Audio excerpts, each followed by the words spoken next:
everybody. Thank you very much for enduring this marathon, 3 weeks discussing Habermas. Um, at first, we thought it would be not very, the audience would not be very big, but in a very heroic and courageous move, the SDN chapters of Pittsburgh, Atlanta, and DC accepted the challenge and raise or create this opportunity for us to discuss mindset in a moment that we are desperately in need of review perspectives and mindset. So thank you very much for coming along in this journey. Today is the last one. But again, I think the whole discussion is just a first step in a long process of reviewing our mindset. So, sorry. So as I said, today we finally get to the core of what we were discussing up to now. So what is supporting all the metaphors that we used and the timeline that we followed is exactly the work of Jürgen Habermas, knowledge and human interests. Again, no safety net. The themes and concepts presented here are a mashup of many books, and they are here to spark a discussion and not to be the final word on any way, shape, or form. Once more, anything that I'll be saying here will only be valid if all of you are included. If any one of you feel excluded of the discussion, what I just said is invalid. Okay, this is one of the main challenges or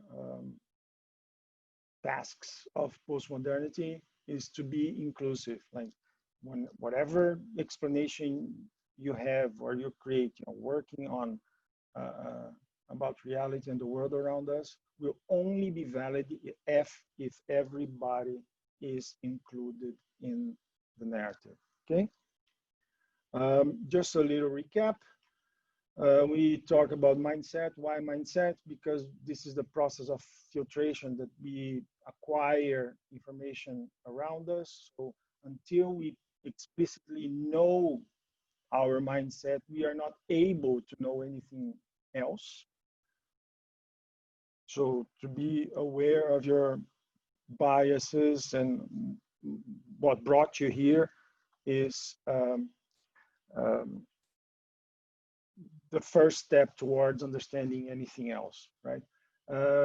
The journey we made so far as humans and us during these 3 sessions seems to point towards seeing the world around us as a complex adaptive system that behaves in 2 main stages or phases, one of disruption and one of routinization or stability. This punctuated equilibrium dynamic explains nature, explains society, seems to explain society, innovation, all sorts of complex processes that go under this. And one example, this I know it's a lot to take on, but just to show you, if we think about smart phones, at some point you had so many different formats and shapes and alternatives, and at some point every smartphone look alike. And then we're moving towards another disruption that's going to be smartphones, eyeglasses, whatever. Something else will take and will become the next um, um, routine, right? After each one of these disruptions or ruptures, there will be another routinization. And during these times of routine, you think you know, you think you are controlling the process, but you're not controlling. It's just the system, like a river, is just carrying you, and you're not in control. And you discover that you're not in control, like we discovered with the pandemics and the Black Lives Matter reaction we had now. You're not controlling this. So this is one of the humbling uh, uh, uh, insights we had in postmodernity. We also discussed a little bit about that most of us, we live under the correspondence theory of truth, which is not the most accurate one. Remember, we discussed about the coherence.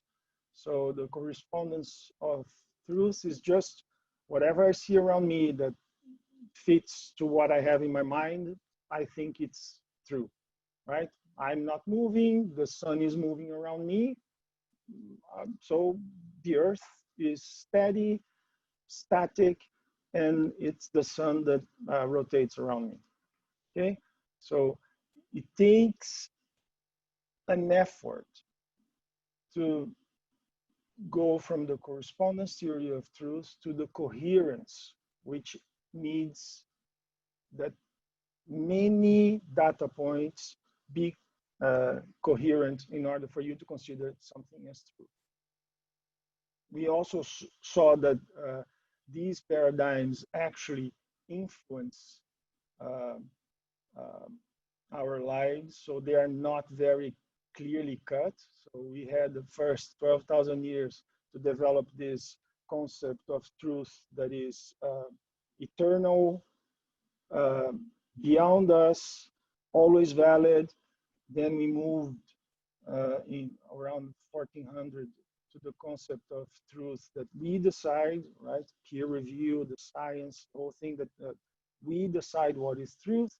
And then after 1945, we moved to the postmodern that accept many different truths. The funny thing is that now we are asking or wanting human-centeredness, human-centered design, which is a reaction for something that technically ended 500 years ago. So this arrow below here is our reaction today, wanting human-centeredness against the first one that was always abstract processes, focus on processes, right?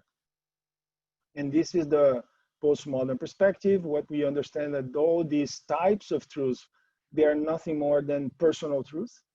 And we need to respect them, and whatever definition we have of reality it will only be valid if we consider an explanation that all these different truths are valid.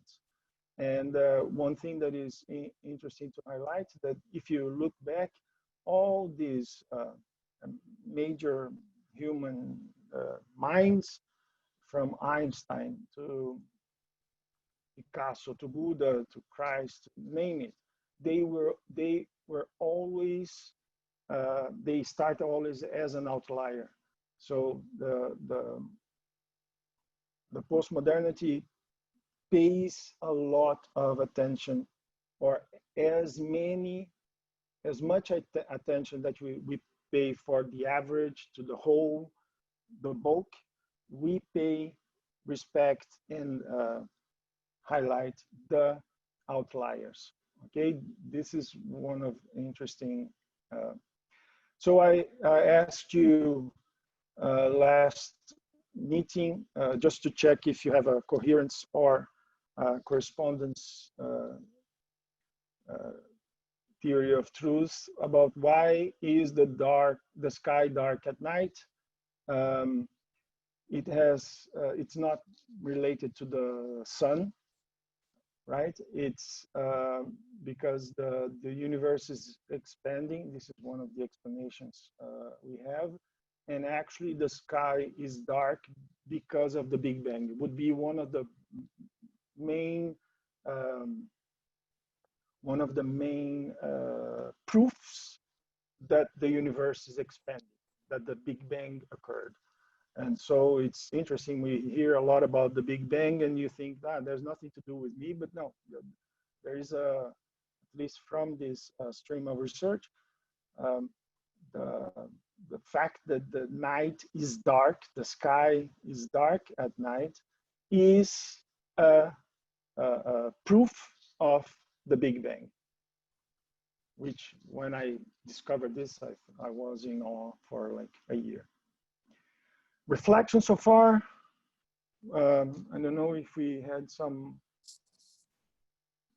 Yeah, thank you, Mauricio, for that wonderful overview. If you're just tuning in with us, so Mauricio just gave an overview of part 1 and part 2 to the series, and which will allow us to have a bit more context into what he's about to present today if you weren't able to make it there with us. So feel free to give your reflections in the chat for this overview that he just gave, and we can address that responses later on in the after party. But just for funsies, I'm going to read a few of the reflections that people have already posted. I see from Kate Gordon, we have postmodern as one of the concepts we were explaining, in human decentered. Ruben put system centric. We have from Diego that he doesn't agree with human centered. He thinks it's more of a money centered society. That's interesting. Yeah, money is an abstract concept, right? So that it's not clear cut, people. Habermas talks a lot about untangling rationality because it's so tangled, so messy, and he decomposes these three knowledge and human interest that we will discuss today. Yeah, and then we have one more comment from Gabrielle. She mentions transcendent design. Yeah, can be. As long as it's inclusive, yes. Okay. So, can we go? Yeah, let's do it. Let's do it. So, finally, knowledge and human interests. I gave you an assignment, a homework to do, is to find descriptions of life, service, design, innovation, business based on these three perspectives. And probably the ones who tried, that was an unfair proposal. You probably didn't find any, because it's very hard and almost impossible to find them clearly cut like this. But most of the time we think that these definitions are premodern. They are valid no matter what, no matter what. So life, what is life, would be this definition that will be valid anytime. And you can't actually, when you look at this from these three perspectives, you see that none of them will be valid all the time, or will be determined just by the people. Like, we gather around the table and we decide things, and will not be also anything goes. And this is the discussion and the proposition that Habermas make, that you will only find, understand or define these things if you can create a definition that has these three perspectives integrated. Okay, so it's a very, very interesting proposition. And his challenge to us, and our challenge doing this through this seminar, is to make us capable of letting ourselves be enlightened by our own irrationality. Okay, so instead of pretending we are rational, pretending we live 100% of the time under the coherence theory of truth, we understand that our mindset, filters, and biases are overwhelmed, and the best chance is to understand them better, so you become um, uh, a better designer, a better professional, a better citizen, a better human. Just to keep it in a certain, uh, let's call positive perspective. So from Hannah, Johanna Arendt, she says, she discusses about we all lie everything of importance. We in the sense that we are always under this uh, uh, correspondence theory of truth. Um, Anyone who systematically deceives himself behaves irrationally, right? And Habermas brings this perspective of he stands against most of the, let's say, the radical postmodernists that don't recognize anything, and our deepest aspiration, hope that we had in modernity, that we will finally be able to understand everything. So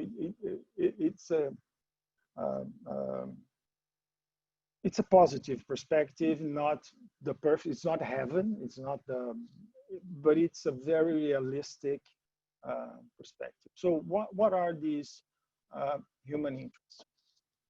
As we mentioned, we've been around here, the Earth, for 120,000 years in a long journey where we developed these perspectives. So when we look back, it seems that we had first a very focused interest in interacting with the physical world, understanding this. And it seems contradictory, but it's not. For us to interact with the physical world, the physical world cannot talk to us, so we had to create abstractions, right? So the abstraction is the way we interact with the physical world. Just out of curiosity, Karl Marx, he calls concrete only abstract. He uses abstract and concrete in the exact opposite way that we lay people tend to use. He says that only in abstraction you actually can be concrete. Anything that you bring to reality becomes abstract, right? What is a chair?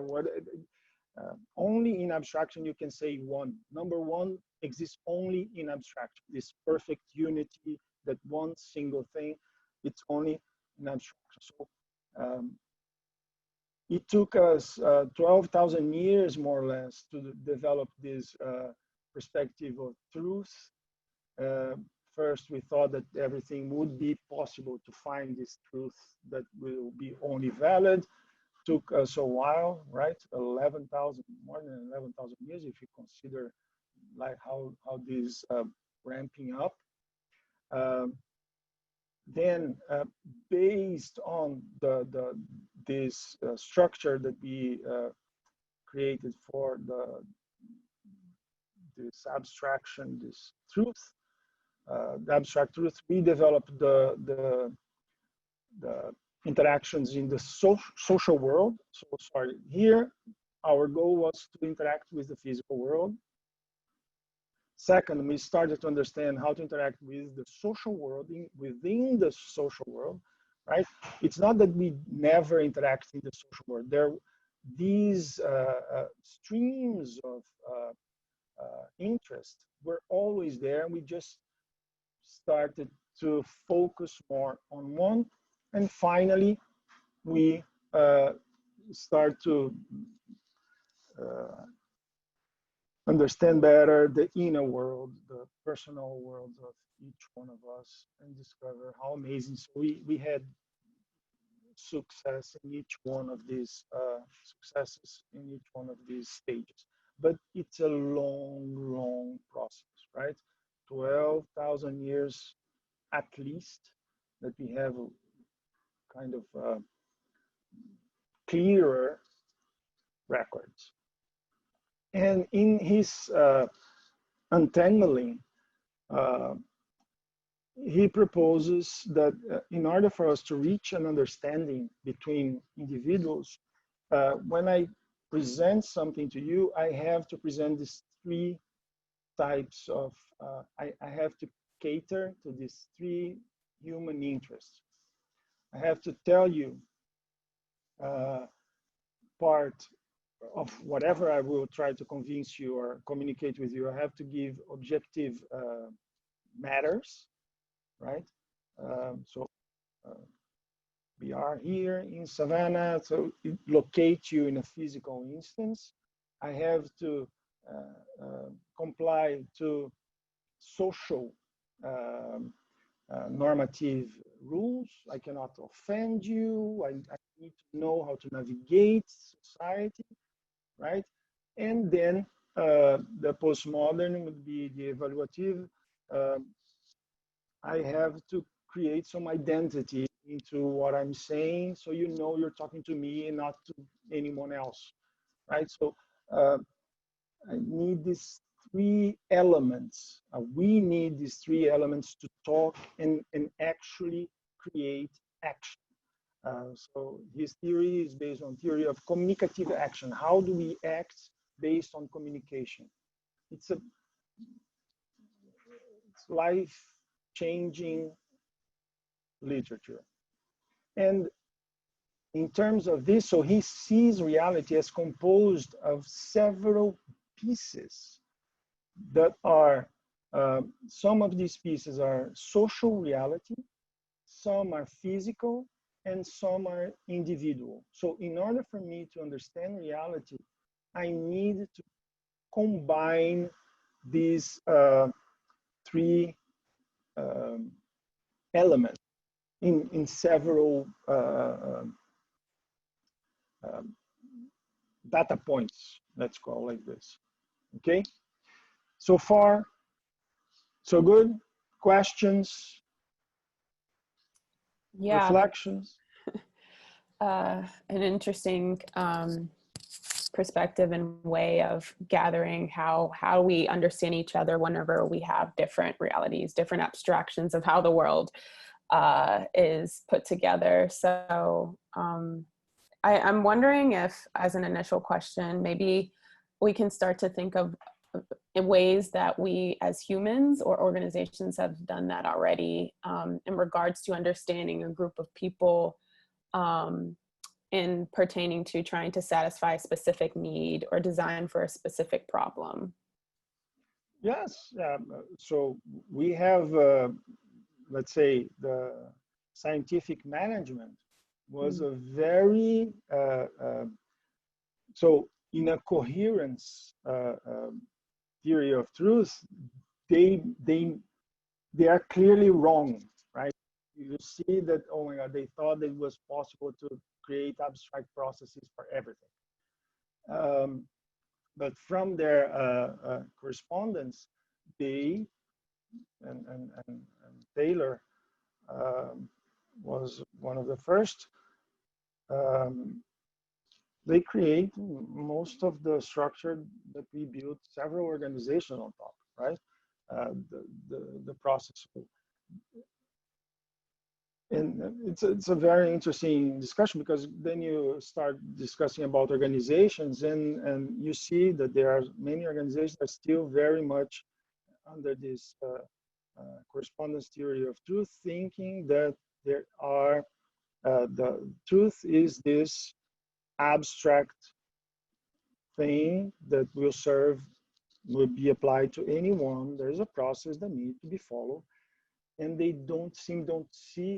seem not uh, perceive that it's not possible, right? You distort the process, you apply the process in different ways, and each one applies uh, to be like uh, short. These are foundations of our society, right?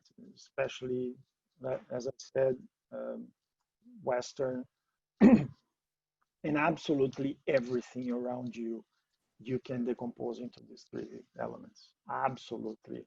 So it's like when you ask, oh, when people use this, everywhere. It's like the air you breathe, but you don't know. So you don't know that you're doing this, and knowing, as he proposes, will make you a better decision maker, person, everything should be making. Right. Right. And in pertaining to the mindset and Habermas's thoughts, we have another question on how he differentiates between these type of mindsets. So from Michael, he's asking, what about philosophical,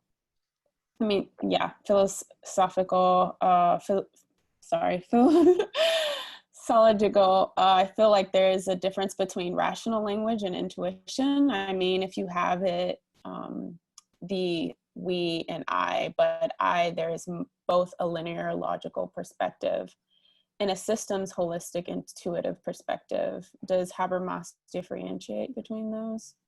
Yeah, if you connect the correspondence theory of truth, right?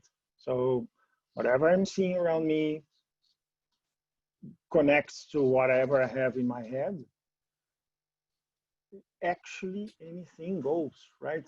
What you're thinking about intuition, what can be described as intuition, is this history you saw, people around you, your experience, and the physicality of things that you encounter will create your intuition. Yeah, I guess we are discussing about building blocks of this thing, right? If as we discussed last meeting, when you believe in something, you, based on Habermas, you have the feeling that you have the three truths together. Okay, the physicality around you confirms, the people around you confirms, and your experience confirms. No matter if it's like the sun, it's completely wrong, right? The thing was wrong, but around you, uh, and intuition would be this experience that you have based on your context, right? Your upbringing. So it can be connected to this. But anyway, it's a good question, because I guess we're talking about the building blocks. Like I hate it's a fallacy of misplaced concreteness, right? But it would be like we're talking about DNA, like CAGT, and we're not talking about your skin color, or if you, we're actually discussing about the building blocks of this. Yeah, and I think that relates to another comment that came in from Ruben. Different ways of knowing by way of learning and knowing by way of living. Yeah, yeah. So it really like wraps it again, in. Yeah. And you connect back to these three things: physicality, social, inner worlds connected in different amounts. You can mix them in different amounts, right? Mm-hmm. Yeah, Good. and yeah, we Are we have another comment from Bernardo who heightens that comment, and also, as Mauricio likes to say, innovation as knowledge creation process. Yeah, it's true. Awesome. Okay. Yeah, I think we can move on. Okay. So, okay.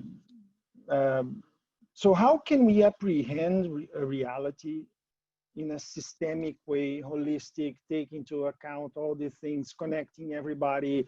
It's only will be valid if everybody is included. Is there a way to do this? Yes, there is, and science does this. And again, as we mentioned last two meetings, science is not academia, right? Science is to never stop questioning. There's no end to science. There's no goal to science. It's just a continuous process of questioning better and better questioning uh, uh, endlessly. And people often think of science as academia. Academia is reproduction of knowledge, structure, hierarchy. This is academia. Science is, there's nothing to do with this. Okay, so let's see from a scientific mindset how this could be done. We will, as you answer the poll, we will use this very common experience we have that women seem to be more sensitive to cold than men. Okay, let's. How could we understand this? Why women feel colder than men or complain about being cold more than men? Okay, let's see how can we approach this situation.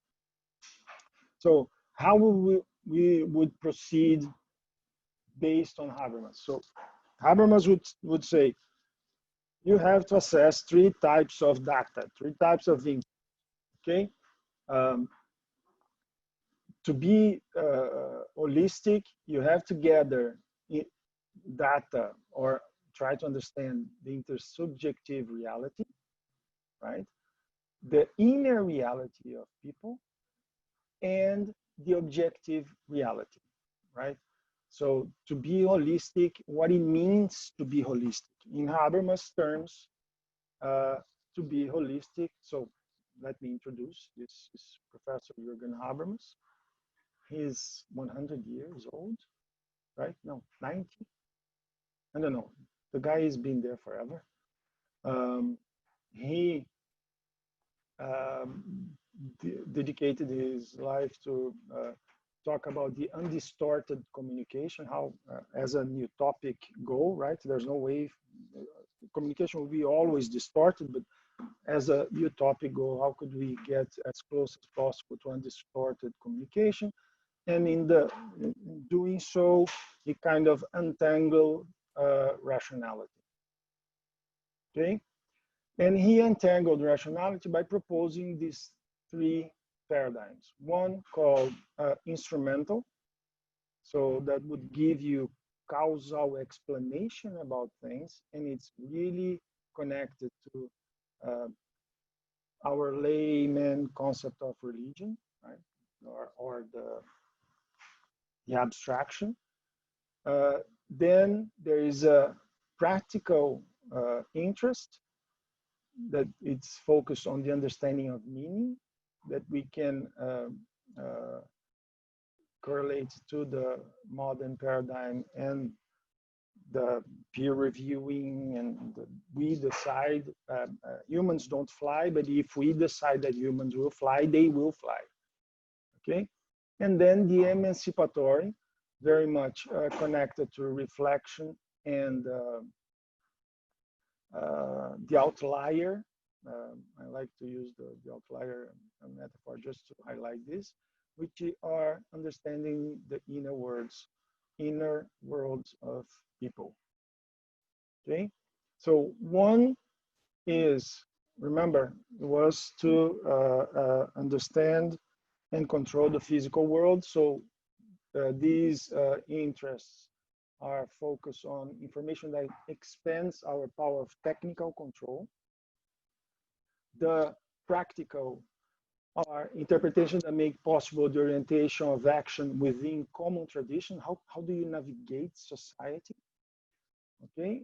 And the third would be analysis that free consciousness from its dependence on hypostatized power. So hypostatized power means things that you think are unquestionable and they are not.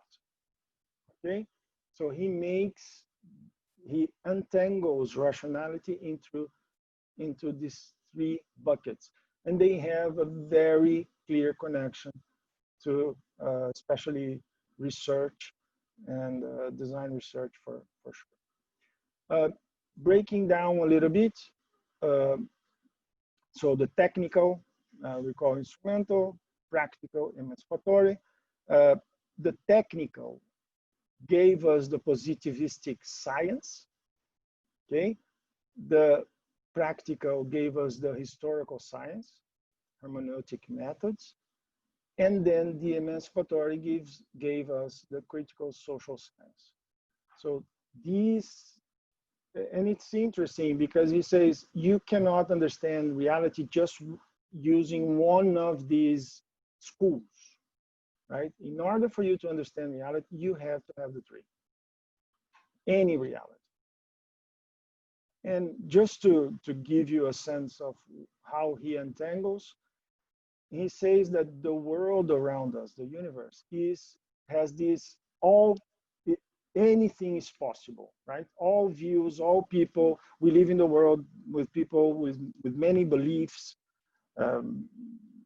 all sorts of beliefs. So the world is emancipatory. We tend to navigate this world using a practical map that is not, it's a simplification of the world around us, but we still long for this instrumental, this eternal truth. So this is how we kind of live our daily lives. Okay, no matter if we are aware of not. Most of the time we think that when we're looking at the map, we are seeing the eternal truth. So we think that what we believe, what we're seeing is actually what's happening. It's the final and unquestionable truth of things. And again, it's enlightening when you read his books, right? So how do we get to coherent truth? How we go from correspondence to coherent? The way he proposed, in order for us to understand the truth that is around us, the coherent, based on the coherent theory of truth, we need, as I said, gather instrumental data that is eternal, constant, and meaningless. This is important, okay? Instrumental data has no meaning. If I tell you 72 degrees Fahrenheit, it doesn't mean anything, okay? If you're reading a meaning, so I'm kind of more, I was raised in a warm country, so 72 Fahrenheit, for me, it's a little bit too cold. So I think, oh, that's cold, but actually there's no meaning. Okay, if you were born in Alaska, 72 degrees Fahrenheit is like beach weather, right?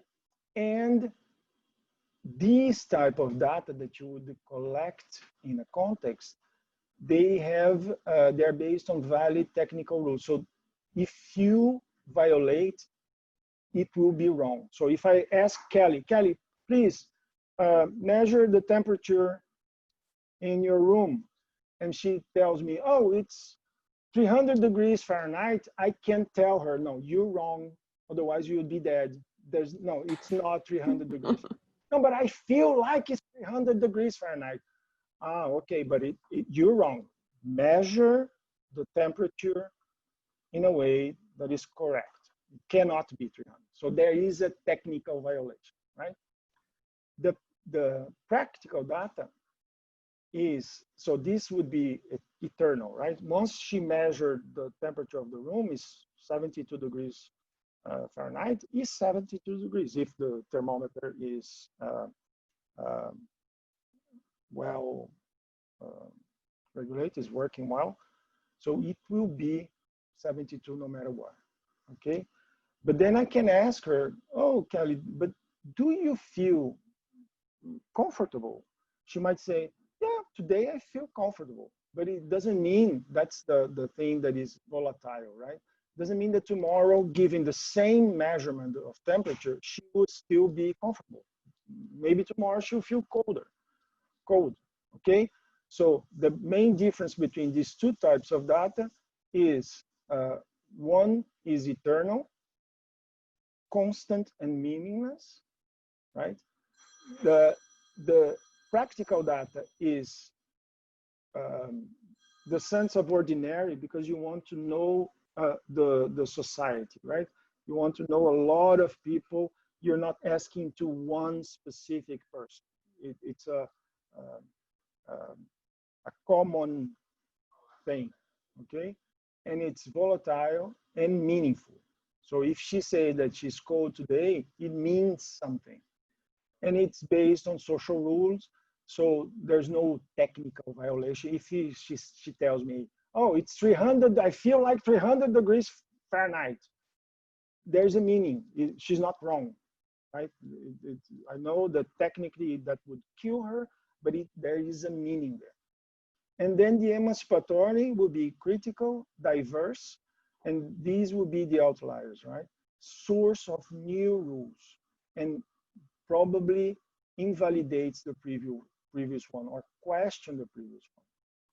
So in order for you to have a coherent understanding of this reality, and Habermas used the word apprehend. He thinks that understand reality is too much. So to apprehend this reality in a coherent way, you'd have to gather these three types of data, okay? And to reach an understanding with others, you'd have to find the emancipatory data that everybody agrees upon, the social data that, or practical data that everybody agrees, and the instrumental data that everybody agrees. When you see this, you say, oh my God, all problems are solved because it's just a matter of doing this. If we pick two people that have completely different understanding of the world, and you find these data points that create this shared truth, life would be perfect, okay? It's not that simple, but in a way, this is the solution for all bad things that are happening to us.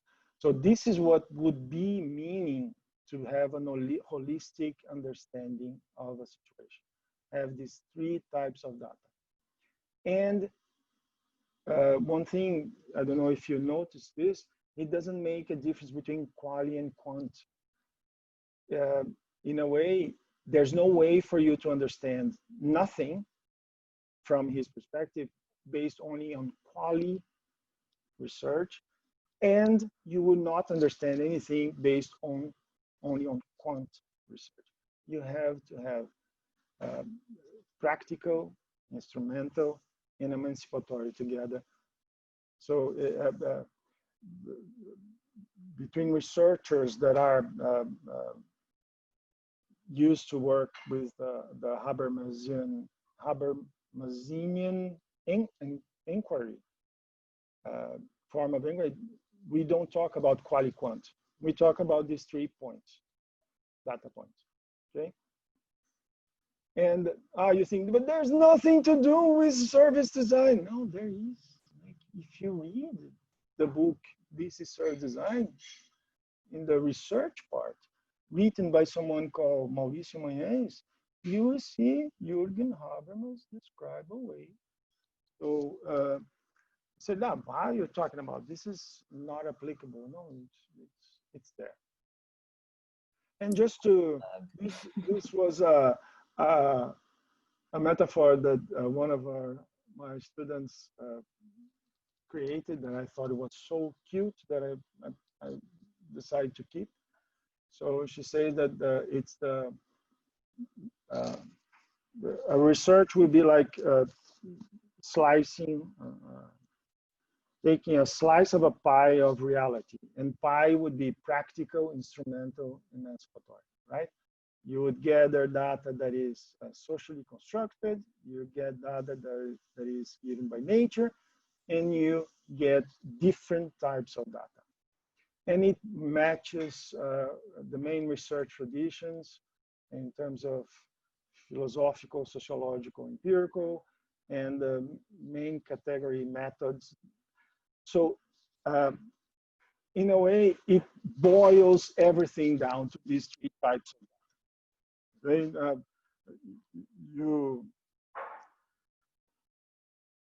There's like 2,000 research books, like methods of research. But after you read the work of Habermas, you just, okay, whatever. I don't care how I'll get this. I need to get these three types of data.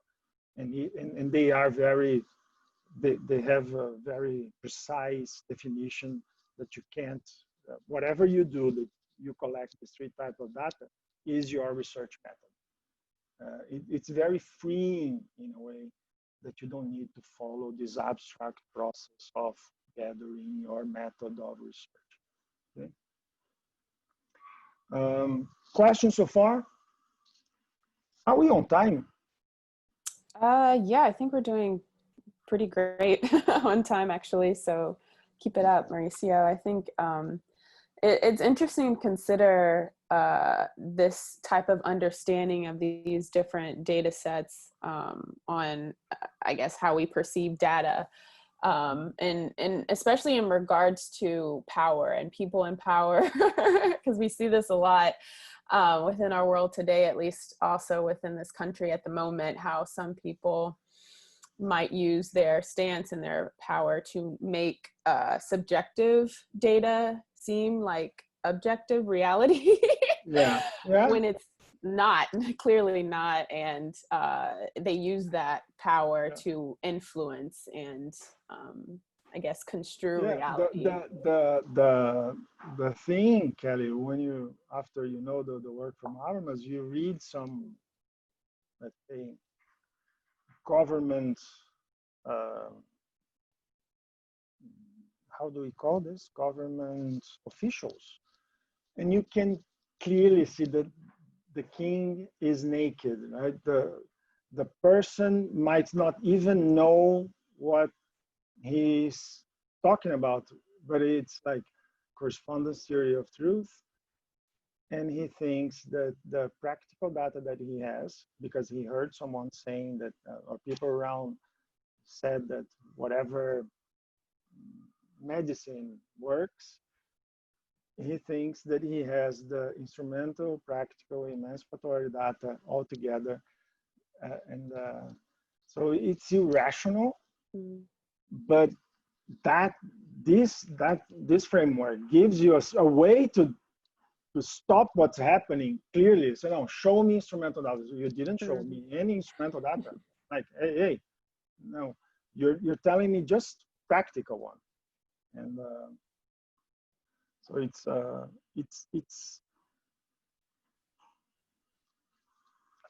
enlightening, as Habermas says. You start saying, no, wait, and you know how to oppose, right? You know, hey, hey, show me instrumental data about this. Right, and I think these are good tools to use in those type of conversations. We have another comment from Flavio. It looks like instrumental equals the real, practical equals the particular perception, and emancipatory equals the disruptors. Put that way, does it explain the curve of adoption of products and services? Yeah, you can make this connection, but the thing is not reality, right?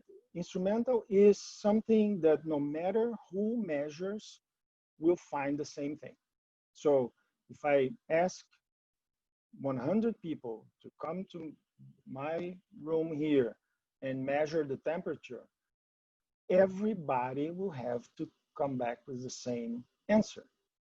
Then, but if I bring 100 people here and ask each one of them, are you feeling cold, warm, or good? Each one of them will respond differently, and all of them will be right, right? And then from these 100, I can pick the outliers. Like, let's say 80% of them said, "Oh, I'm good at 72 degrees Celsius, 72 degrees Fahrenheit." But 5 said, "No, I'm feeling extremely warm." Oh, how come? And then this serves as an outlier, saying, "Let me try to understand what's happening there." Okay. Yeah. Yeah. Good. Yeah, I think we have another question in the chat. It looks like it was answered from other participants. Thank you, advocates of this talk. It was, I guess I'll just mention what it was on. Gabrielle inquired, do instrumental and practical data base meaning from each other? If the meaning comes from comparing one to the other, so does practical data then not have meaning until it is compared to instrumental? For example, in a room with no thermostat, one person says that it's very hot, others exclaim that they don't feel hot without having a thermostat. Does whatever any of the people say have meaning? Yes, yes. So this would be practical data, right? So you have a thermostat and we're in the same room and I see, oh, 72 degrees. Wow, nice. I feel comfortable. And you will see and say, no, it's too cold. So the thermostat showing 72 degrees has no meaning. There's no meaning in 72 degrees, right? When you see meaning on instrumental data, it's already the practice. So that's my perception about 72 degrees Fahrenheit that is comfortable. And that would be your perception about 72 degrees Fahrenheit that is too cold. Okay, so me seeing this as cold, as comfortable, and you seeing this as cold is practical data. Make sense? Yeah. I think we have time for one more question. I see one from Ruben. What can we draw here in terms of how we conduct research and synthesis as designers? Oftentimes the research framing and the synthesis takes shape where design acts as a black box. Should this not demand that making be participatory, capturing the interpretive lens of all stakeholders involved? Exactly what we're gonna do now. Yeah. So awesome. That's an awesome segue, Ruben. It's a good segue. Yeah. Awesome. Thank you for your questions. So what, right? Mm-hmm. And then what? What can we do with this? So I'm gonna tap into two very short examples. One is reaching understanding with others, right? So in Habermas' world, you can't take only now I made the red and blue pills, right? You have to take both, and several of both, and several of the emancipatory. So in order for you to understand what's happening, you have to have these multiple perspectives, okay? How we do this? A good example, like, and to be honest, I tried this and it worked perfectly. If you want to present a project, you want to sell a project and present an assignment in class, not, of course, you're not talking during the presentation about instrumental, practical, emancipatory, no. you're transparently present numbers and data that anyone can check. Okay, so they are very clearly available, unquestionable, and everybody in the room will say, yeah, yes, I know what you're talking about, right? You will present practical and ordinary perspectives. So let's say you're presenting a project for a company, and you know that the company revenue on specific product was $30 million, and they sold, I don't know, 50,000 units. So this is a number that they have, hopefully is actually what happened. So you use this, and then you present. So we have, we gathered this, we interviewed people and did this survey, and 80% of them, the respondents liked, which is too much. You would aim for like 36% would be like a lot. And then there's this, and the emancipatory outliers are the risk or different perspective. Usually junior professionals, they present very, when you listen to their presentations, all practical. Yeah, I presented and everybody liked, and this is gonna sell a lot. Okay, bring me the risks, like who didn't like, what are the other interpretations, how can you, so it's a very interesting and useful framework to be a better presenter. Okay, it's a very powerful framework to make better presentations. So this is Popohi, and now the gender. Okay, can we have the results of the sure. poll? I am releasing the results from the poll that we took at the beginning as everyone was flowing in. You can see it on your screen. We got a lot of yeses. Do you think men and women respond differently to temperature? Mm-hmm. So 17 responded.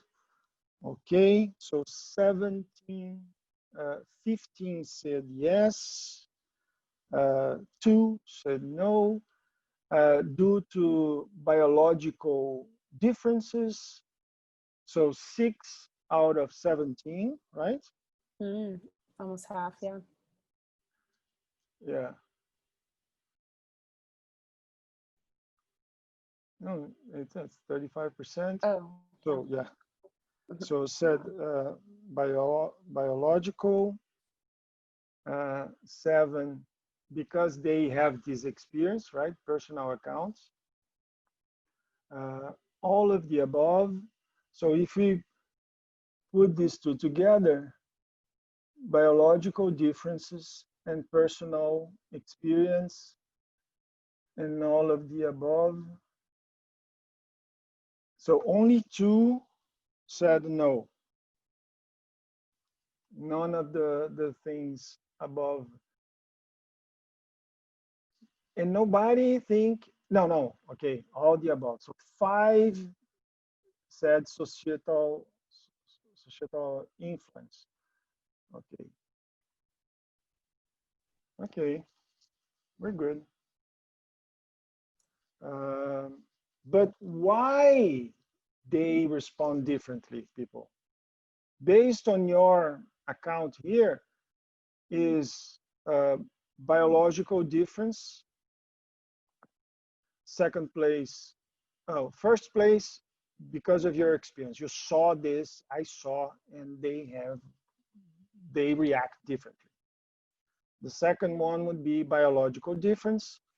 And then we can count these 5 as the third one would be societal influence. Okay, first, personal accounts. Personal accounts. Second, biological. And 5, let's say 5, third society. So this is very loosely coupled to biological is the instrumental data. So you saw instrumental data proving that women are more sensitive to cold temperature. This is emancipatory data. I saw them. This is what we call ordinary, right? We all saw women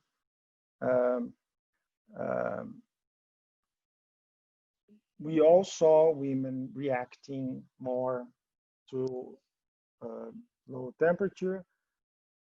And in terms of influence, we know that women are treated differently. So this might be, and only 2 of them, these would be the outliers. Only 2 said no, none of the above. Okay? None of the above. This would be the emancipatory data. So let's see. So what we did is the practical, right? We asked this, and this is where we live most of our time as a designer. We've been developing this approach in the last 500 years. And most of the time we call this qualitative research. And as designers, we tend to protect and defend very much this type of research against the premodernists that think everything can be abstract. We say, no, we need to talk to people. And this is the result that we would get. Okay, so interpretations that make possible the orientation of action within common traditions. So what I'm reading here is not actually the whole truth. I'm reading from your response what traditions dictate of how women should behave. Okay, this is practical data. Very, very important, but you cannot take this as the whole truth. This is an experiment that I do quite often. So if we have a temperature room, I collect the data and I ask, how are you feeling? Warm, good, and cold. I do this like in 10 minutes. It's like not scientific at all. And most of the time what we get, women feel good to cold, right? And men feel good to warm. Let's say 20% are feeling good, 26%. So 80% of men felt well, 68% of women felt well, 24% of men felt cold, and only the women, 24% felt cold, and 16% of men felt cold. So you see exactly the traditional response. Okay, this I did last year when I was in Brazil. And the emancipatory would be these people here that go against the ordinary, right? So, hey, there are women feeling warm here, and there are men feeling cold. From this perspective, from the perspective of Habermas, this could be, we call the Picasso back then, or Einstein, or whatever outlier when they started that people did not like or made fun. So this is, well, men feeling cold and women feeling, we would make fun. If you know the story of even Einstein, he was made fun a lot. And Picasso, they thought that his paintings were awful, or Van Gogh. So we tend to look at them kind of laughing or smiling, right? And where, so how this is practical, right? From Habermas, we need to add into it instrumental interests. So information that expands our power of technical control. And these instrumental data are obtained and developed over 12,000 years. They are obtained in contexts like this. Why? Because as we mentioned, it's like the thermostat. Those answers, the data will be valid, and they are so well structured that a machine can capture this data.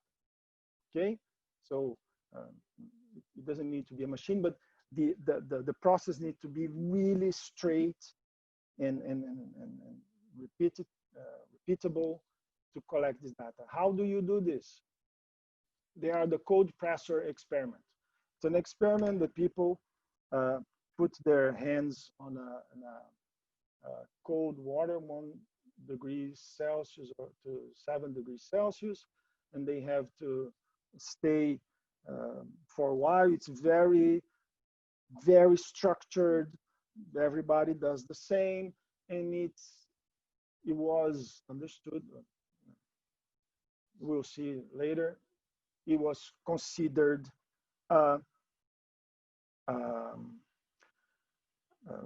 instrumental data. Okay, and this is another one too. Is an assessment of the quality of clothing, and there is a CLO. It's an index that they can assess the clothes that you are wearing, and based on the temperature of the environment, they can tell if you're feeling cold or not. Okay, very instrumental. They don't ask you. There's no asking. They assess the clothing you have, and based on this CLO value and the temperature of the environment of the room, they can say if you are if you're feeling colder or not. So this is a very instrumental data. And the third one is the emancipatory interest, right? We've been developing this process in the last 70 years or so. We still very much trying to understand how to assess this, but mainly these are analyses that free consciousness from its dependence on hypostatized power. So again, different perspectives to bring to the table, right? How can this be assessed? For instance,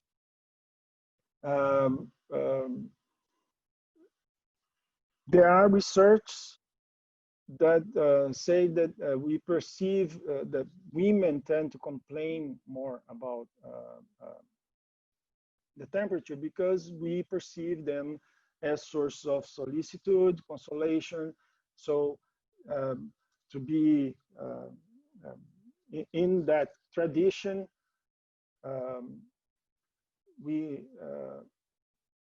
they tend to heighten their expressions of pain. So the whole conclusion is that whatever you measure, that women react more to colder temperature, it cannot be measured. You cannot find instrumental data about this. Okay, so it's not, there's no instrumental data to back up why women feel colder. You have all the data that you have so far are only practical. Okay, and so this is practical data telling that you cannot, it's difficult to actually assess the sex difference on temperature, actually instrumentally. So it becomes an emancipatory data. This research would be treated like an emancipatory because it goes against the ordinary, right? The ordinary here that says that women should feel colder than men. Okay, so in that sense, it's practical data, but it's treated like an emancipatory. Another one, this is an actual instrumental data. So they tried pain, the feeling of pain. We tend to say that women support or endure pain better than men. They did tests with different rodents, hamsters and rats, lab rats, and there's no difference, okay, with rats. There's no difference with rats. If there was something biological, the rats would feel different. And the cold pressor that also shows that women and men have different reactions, and we treated this for a while as a instrumental data, was nothing more than practical data, okay? Women and men were behaving differently based on tradition. And there's plenty of research saying that tests with placebo, males were informed that a powerful pain reliever was administered, shows significant increase in tolerance, but females, women didn't react. So if it was actually something biological, they would have reacted the same way. Men reported less cold pressor pain in the presence of a female versus a male experimenter. So if you're running the cold pressor experiment and it's a man is the volunteer and the scientist is a woman, men would tend to stay longer. Even in gender stereotypes. So men that are more feminine tend to stay less than women that are more masculine. So the gender stereotypes influence how long do you stay in this cold pressor thing. So all of these are examples of practical data, actually, that we could take as emancipatory just because, oh, sorry. So just because our research, those research we did here, led to the conclusion that women feel colder than men. Okay, so this would be the ordinary. Anything that would go against this means that is becomes no matter if it's instrumental or practical, any other set of data that contradicts the ordinary will become emancipatory. So these people here that we were making fun of them, they are actually supported by the coherent theory of truth. And these are not. These people are reacting by flock, right? They are probably not always feeling cold or warm. Okay? Questions so far before we finish? Yeah, we have one question pertaining to this section from Michael again. So the picture they have in their mind looks like truth about temperature in a room can take 4 forms: physical, thermodynamics, biological, philosophical sense of temperature, personal, internal explanation of their experience of the temperature, and intersubjective opinions about the temperature. Is that right? Is it hitting it on the nail? No, but interesting. In each one of the elements that you propose, Michael, each one of them from the theory of communicative action are composed by instrumental, practical, emancipatory. Okay, so you're discussing in a tier, in a layer above. These are the building blocks of whatever philosophy. You will have instrumental, practical, emancipatory data into it. Even if it's not measured, but so the whole discussion, the postmodern philosophers questioning philosophy is because philosophy has this goal of finding the ultimate definition, or had these goals of finding the abstract thing. And in that sense, would have instrumental data embedded. But as we saw, it will be really hard to find instrumental data to back this up. So it's practical data. Practical data is very important, but it's volatile.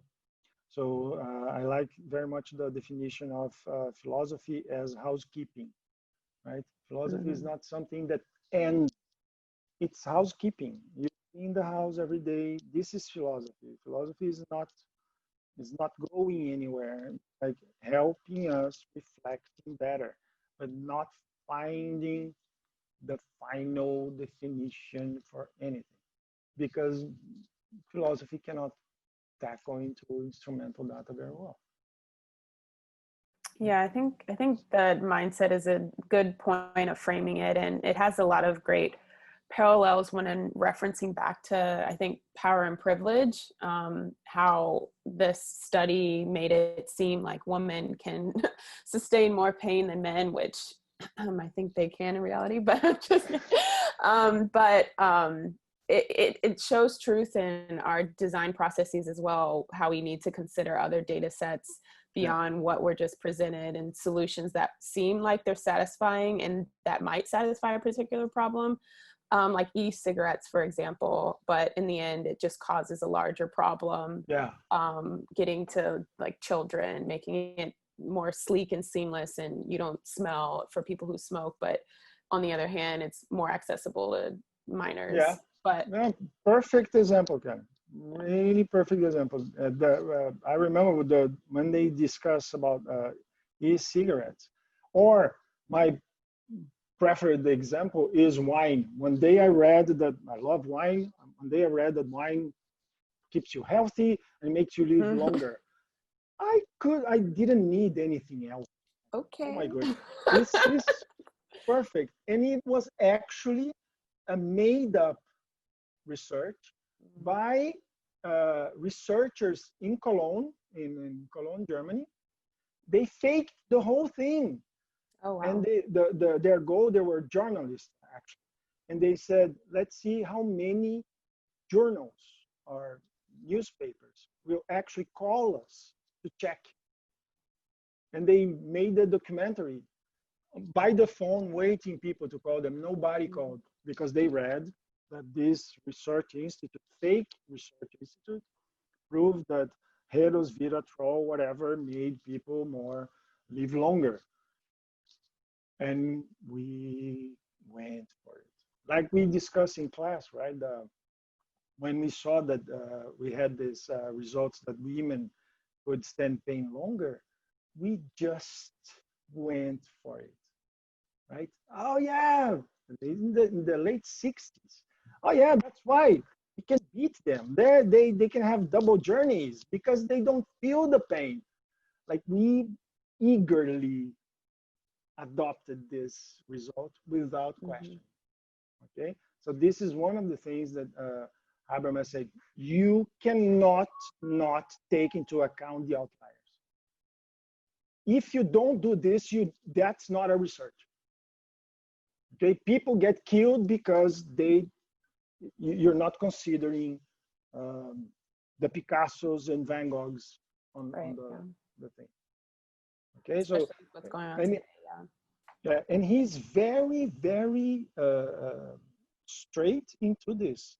You're not doing research if you just did instrumental or practical or you need to have the truth.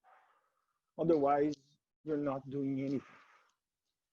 Yeah, I think this is great, Mauricio. And it's a great wrap up to this series, and trying to adopt this type of mindset that we may relay within our design processes and considerations for trying to get past our current biases and consider other data sets that have huge impacts on our outcomes and solutions. It is 8 o'clock now. I know we have a few more points you want to get to in the presentation, Yes. but I do want to thank everyone for coming and for attending the series. We will be sending out recordings if you missed the previous ones. And yeah, feel free to stay after for the after party as Mauricio wraps up the rest of his presentation. Yeah. Cool. Thank you, Kelly. Mm-hmm. So as I said in the beginning, this is the first steps, right? By no means this is all-encompassing understanding of Habermas, but I hope we got your attention and your interest in this. It's an amazing framework to work with, enlightening, right? And as I said, we need revolutions of people that know how to understand holistically what's happening. We need more of this lady here. Okay, she's there, she's wearing a mask, she's have the history. As we start, we need more people like this that, as we say, tell the truth for to power, right? And I hope we obtain the main postmodern agenda is to make us less confident, right? Every time that we are overly confident, no, I know that this is the right thing to do, someone get killed. Every time that we as humans, we were too confident that we were right, someone got killed, someone got hurt. So one of the main agendas of postmodernity is, yes, be less confident, okay? And I hope we at least, if not made you less confident, or at least made you more comfortable with things you don't know, okay? And enabled us to be enlightened by our by knowing how irrational we are. And as Habermas says, the person that is knows or gets enlightened by their own irrationality actually becomes more a better person, decides better, better decision maker. It's better. Just to end with James Baldwin, not everything that is faced can be changed, but nothing can be changed until it's faced. So I hope we gave, this is like a drop in the ocean, and I'm immensely thankful to Kelly, Jean-Marie, Asa, Shreya, Maria, for making this possible. Again, it's a drop in the ocean, but I guess it's a really, really good drop. And Yes, of course. I hope it will make ripples. Okay, so thank you, and this is it. Yeah. Thank you, Mauricio. Little claps, snaps for that lovely presentation. Thank you, everyone, for joining. If anyone has any last-minute questions, feel free to throw them out, or feel free to stay after. Actually, as we transition into the after party, I'm going to switch to share my screen so we can wrap it up, and then any other further questions, stay after, and let's keep this conversation going. Okay.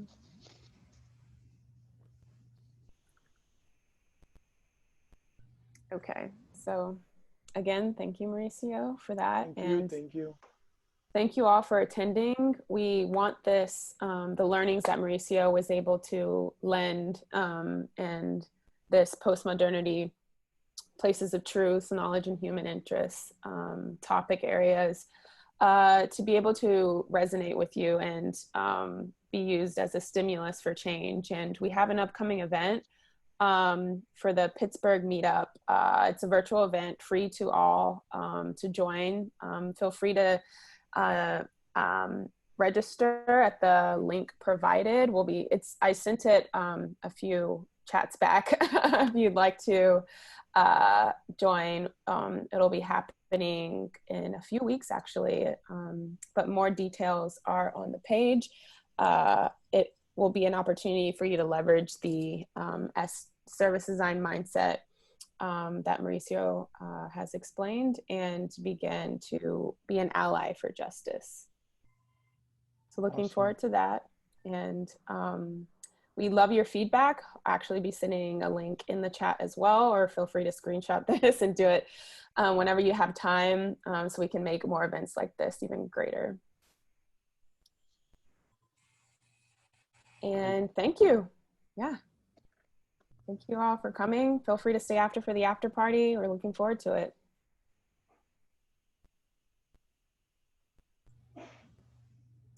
Alrighty. So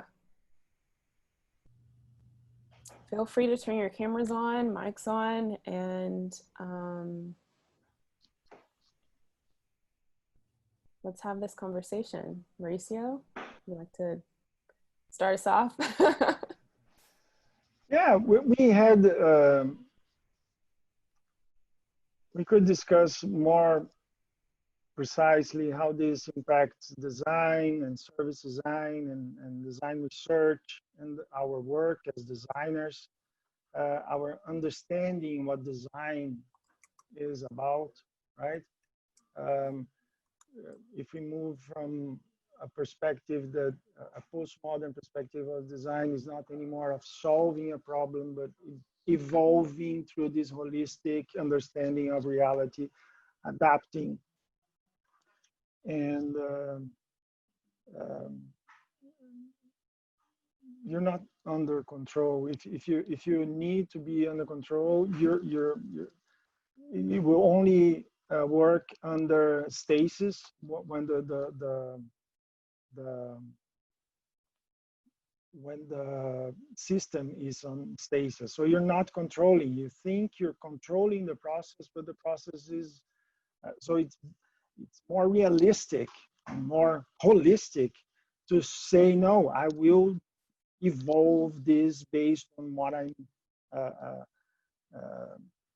designing, right? The co-evolution of problem solution space. There are several alternatives for this, either a pre-modern or modern. The pre-modern is the design is a process, which is not, right? But you, from a correspondence theory of truth, you think that you're following the process. You're not following. Even if you believe that it's not possible to follow a process. Or the modern, no, I am designer, I'm controlling this, and I control, you're not controlling. And there are plenty, the wicked problem perspective, the co-evolution of problem solution space, Rippendorf with sense making. So we tend to say form follows function, right? We know today it is not meaning defines forms that defines function. So this abstract, always, how do you say this, always valid, eternal, constant laws to design has nothing to do with design.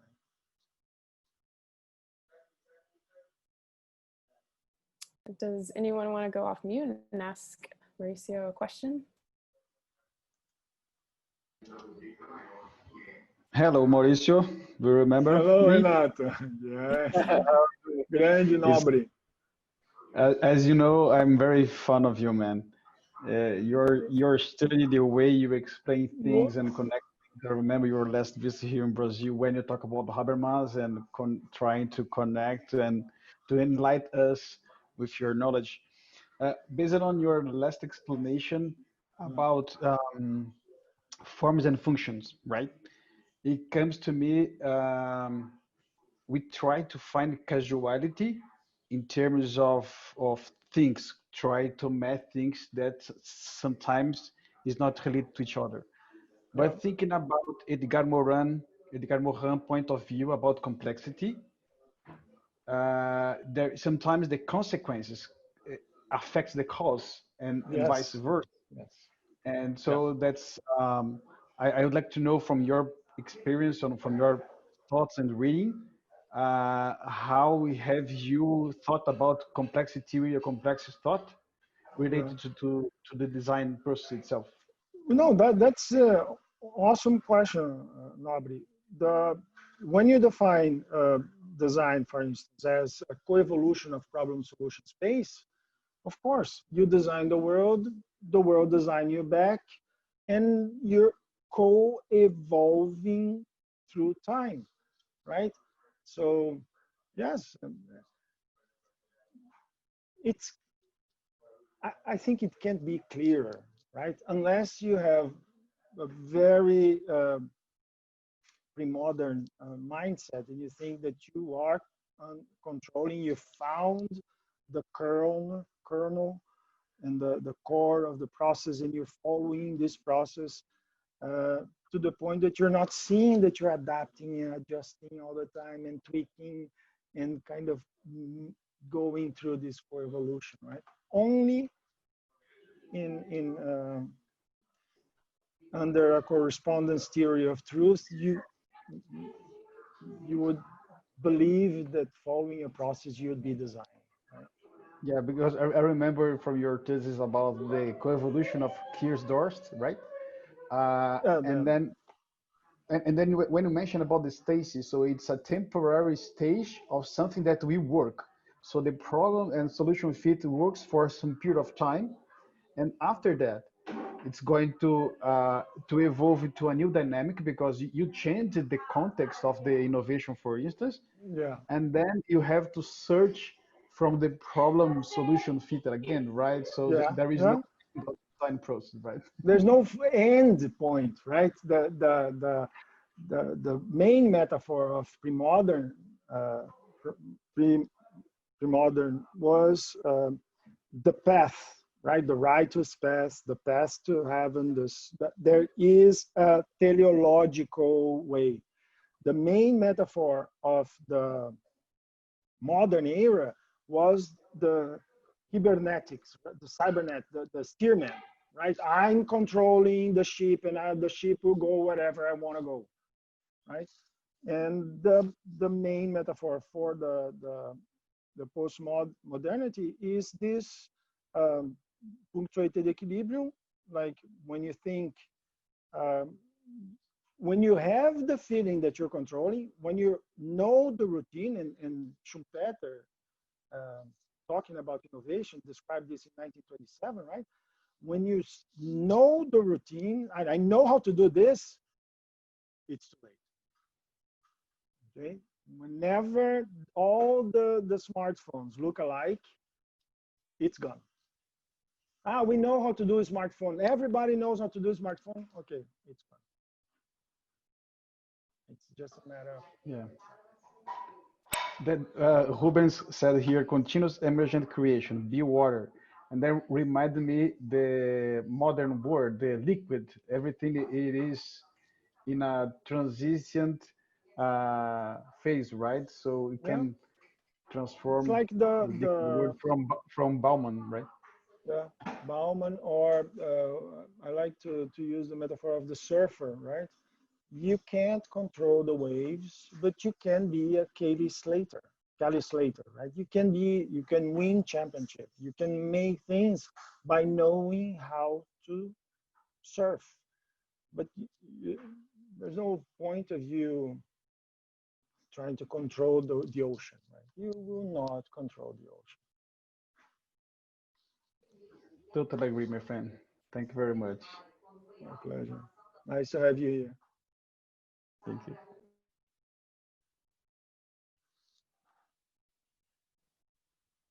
All right. Do we have any other questions for Mauricio?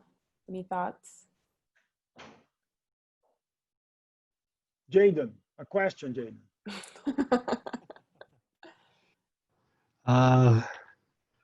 I don't know, Mauricio. Every time I hear it, it like gets a little clearer and a little more confusing at the same time. That's the goal. That's the beauty of listening to Mauricio.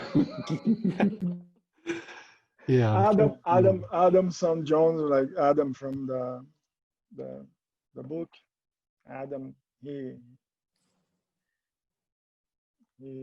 when he wants to, I don't know, make fun of me or praise, he says something like this, like, oh yeah, you're one of the few that brings this type of discussion to our world, and but he makes this very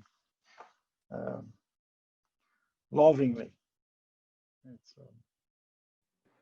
very Yeah, I think that's good. Like we don't see these type of discussions happening, especially within design.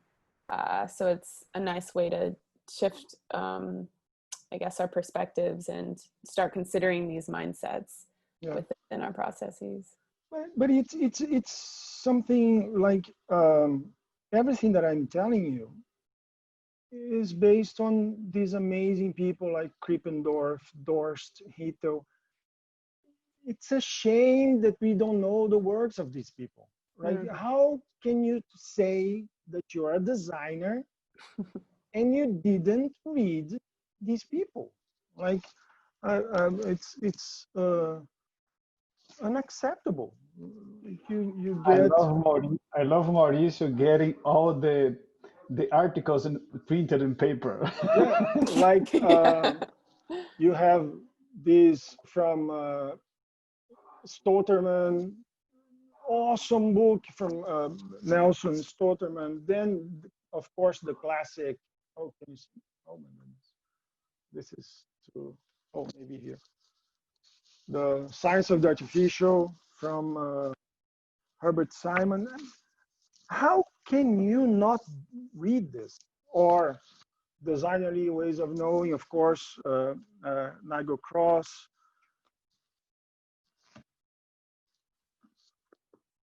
And this is Habermas, of course. Why not? Like it's amazing. We'll know now. It's empowering too, right? In case you aren't able to catch those. Yeah, it enables you to understand what you're doing. You're a designer. You should know better, right? You know your work. Mauricio, like those articles about, this is amazing. About those articles about the problem definition from Kiersdorf, saying about the discourse and paradigm. That article you sent me made my mind blow away. So it's really amazing about the problem of problem definition, right? Yeah, and they are like old, right? Some of them were written in 75. Why we are not reading them? I don't understand. Hey, just to get back to the previous part of the conversation, we're talking about being a surfer. And I made a comment there about like it taking some strong core muscles. It feels like it's kind of a conundrum, right? Like when I think about like I think it's one thing to sort of like acting in the world and making in the world and making meaning in the world, just as individuals. But when we're kind of doing that for clients, like there's kind of this tension where they come to us because they want a sense of certainty, right? And a sense of understanding. And it just through the conversation that we've had today, like it does seem like we actually want them to like own the decisions more, and also we want them to not only own the decisions, but cede over ownership of that decision to the actual affected, individuals who are participating in this, right? Users. Yeah. And, but also that like, we also have to like help them feel comfortable in being wrong and let them be wrong more earlier so that they can not hold so tightly to certainty, right? Yes, but Ruben, you will not change. If the client is, you see that the client is pre-modern and they need to have step one, step two, step three, a Mm, very linear approach. mm, Why? We say in Italy, like to be polite is to lie, right? Lie, lie not in a bad way, but translate. mm-hmm, The what you can't do is lie to yourself. mm-hmm, Okay, so the client will feel that it's a linear approach, is very controllable. The best example I have this, I don't know if I have the slide here, is when I asked Dave Kelly from IDEO. He was presenting the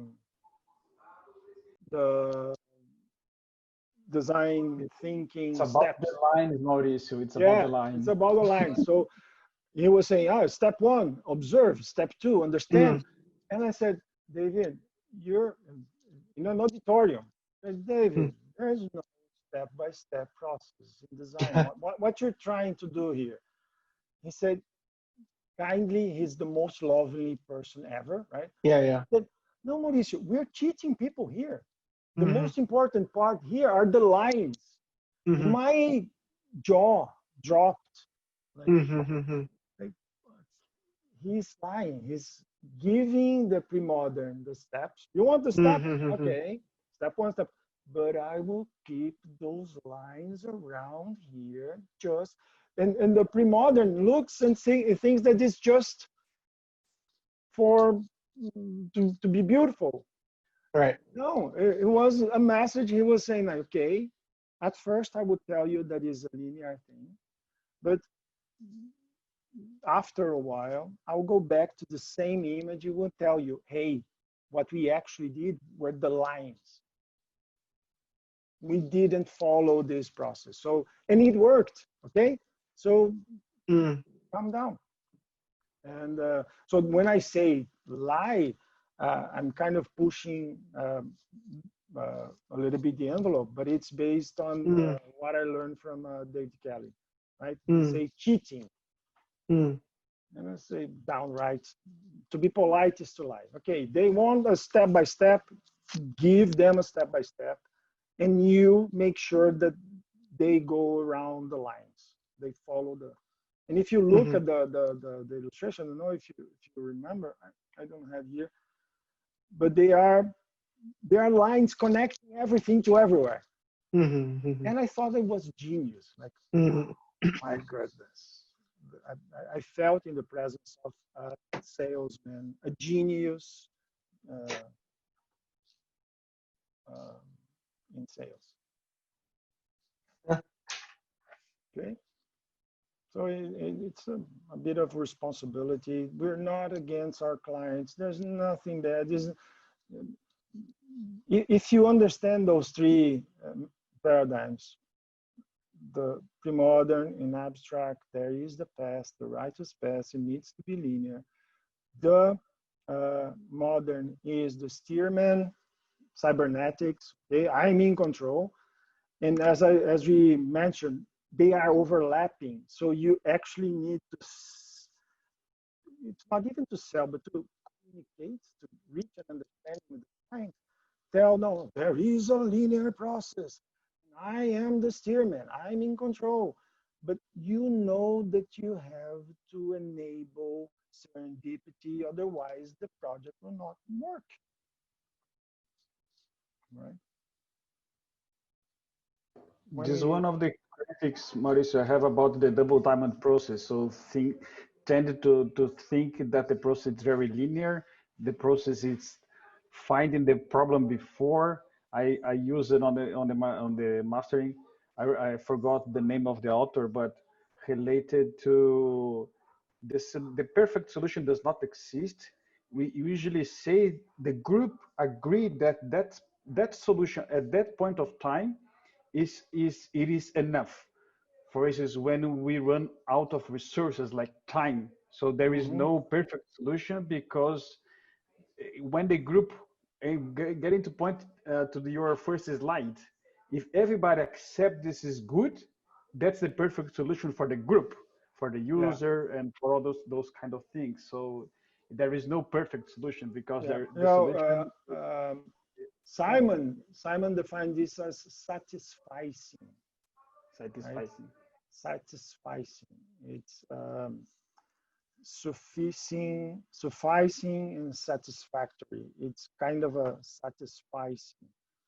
And he kind of defined this quite nicely. Um, and But again, it's only when you think about blind variation, selective retention, right? So no, but I had control. I did control my process. And you asked for a population that is very much influenced by paradigms, pre-modern and modern paradigms of control and linear regression. 10,000 people tried. 99% of them failed. But if you interviewed each one of them, all of them would said, I was following this linear progression and I was controlling in. And the one that succeed, we will, again, the three types of data, right? We usually go and interview only the survivor, the survival bias. He did the same thing as the other, but from a random not random, but blind variation selective retention, this one succeeded. But again, the one that succeeded was not controlling. There was no control. And there are we some kind can, of there are some kind of serendipity, right? So yeah, there was, as you said, on I think on the last lecture, it's about, there was some conditioning, some ecosystem point of view, some points from going from A to B, as your yeah, lovely slide that you shared, conditions to that thing to happen, right? yeah. So that's, and then we And, try to, again, Nobre, if you're co-evolving, you actually have more chances to succeed, right? If you're adapting, it's like in Brazil, we have the jeitinho brasileiro, like the tricky way and the tinkering. And if you adapt, if you do this in a large scale, like Amazon does or Google does, you make money, no doubt about it. yeah. Yeah. So it's a whole way to understand, and service dominant logic. Sometimes I hear people talking about service dominant logic like if service dominant logic was bringing a new perspective to life, right? And not. Service dominant logic is a reaction. Is Professor Vargo and many others saying, hey, we need to interpret market and service and business according to this new paradigm. So they didn't find service dominant logic. Service dominant logic is the result of the postmodern challenge of reinterpreting, describing again markets and businesses. And your previous explanation about the truth, as you said, that we usually go to interview only those guys that succeeded, Yeah, and then everybody believes that that's the only truth that exists. yeah, But the truth, it's based on your opinion, or in our individual or group opinion, as you yeah. explained about the wine. So nobody asked which was the theory behind, the study behind of that study. And then Mhm. I don't know if it was another colleague here say, we believe on what we want to believe, right? So Yeah, that's this is a serious, right? manipulatory point of view. This is why we most of, so any one of you discovered why the sky is dark at night? Usually you think about this, the sun. There's nothing to do with the sun. It's because the universe is expanding, and you take for granted that, oh yeah, it's because the sun is turning around, like we're turning around the sun or something. There's nothing to do. Absolutely nothing to do. Yeah, I remember on the last lecture, someone um, said, or it was on the first one, about the ladder of inference, that sometimes we go so fast in our conclusion based on our beliefs that we don't stop to think about it, right? I Yeah. on the engineering, production engineering academic research class, we studied Herbert Simon, and then they have a book that they use stop and think 274 times. So stop and think. I put this on a joke during the explanation. How many stop and think I did during the presentation, and how many Herbert Simon put on the book. Yeah. It's about research on social sciences. So sometimes you go so fast that you don't stop and think. And then what you are doing with us is to stop and think and to try to bring a new perspective, a new Yeah. point of view when, for instance, design things, right? Yeah. Exactly. Yeah. You have to sharpen the axe. It's the old anecdote of the lumberjack, right? Sometimes you need to stop and sharpen your tools or clean your tools. Otherwise, it's just you're not going anywhere. Good. Okay, Mauricio, I have to go. It was very nice to talk to you, friend. Hope to Nice be. having you. Yeah, I think we're going to wrap up now that we reached 8:30. Yeah. Thank you all for attending. Thank you, Mauricio, for being here. Thank you very much, Kelly. Yeah, and we've included the feedback form. We'd love it if you'd fill that out for us, and along with the registration link for our upcoming event with Demeji Onufua. So yeah, I can't wait to see you there, and thank you so much again for attending. Thank you. Thank you all for enduring this. Thank Thank you. Bye-bye.